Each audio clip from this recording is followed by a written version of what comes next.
So what I have here is the carcass of one chicken. I get these soup bones from a local farm here that raises free-range chickens. So what I've got is the carcass of one of those chickens.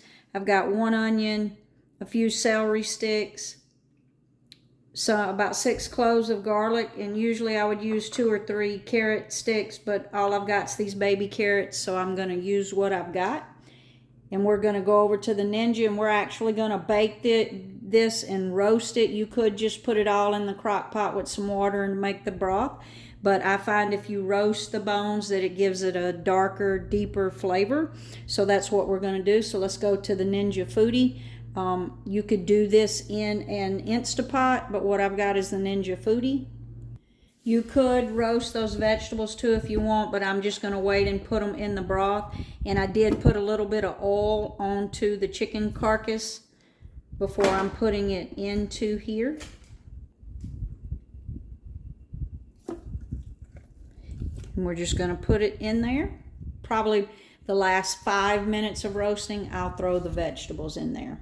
So we're just going to put the lid down on the Foodi. And again, I did put some oil on that chicken.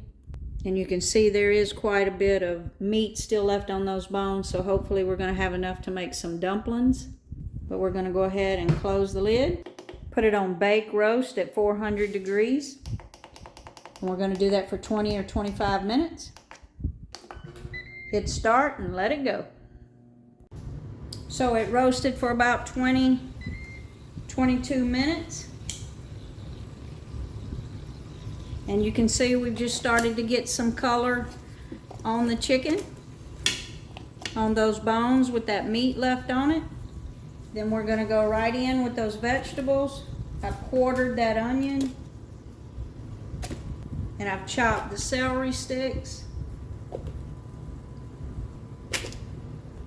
We've got the garlic. And the carrots. A couple bay leaves. Some fresh rosemary. I've got about a teaspoon of black peppercorns, and I'm just putting the peppercorns in there because we're actually going to strain the broth. And then we're just going to cover that with about 8 to 12 cups of water, depending on the size of your crock pot. You do want to completely submerge those bones.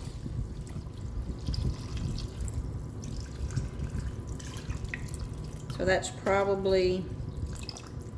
almost a gallon of water, but I have the large Ninja Foodi.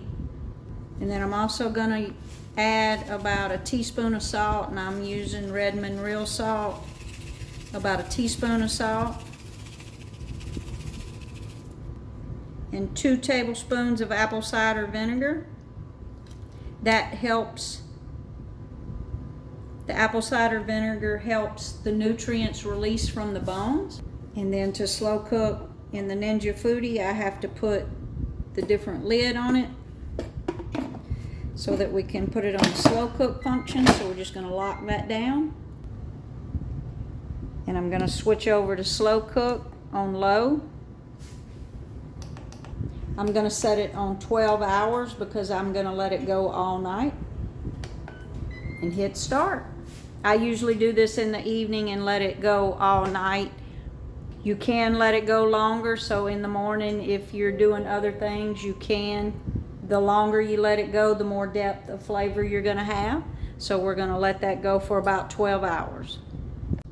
So we're going to open this up and see what we got. Mine's actually been going about 14 to 16 hours because when I got up this morning, I just started it. I just let it continue because I wasn't ready to deal with it. So let's take a look. Oh, that smells amazing. You can see that deep, rich color. Let me get a spoon and give this a taste.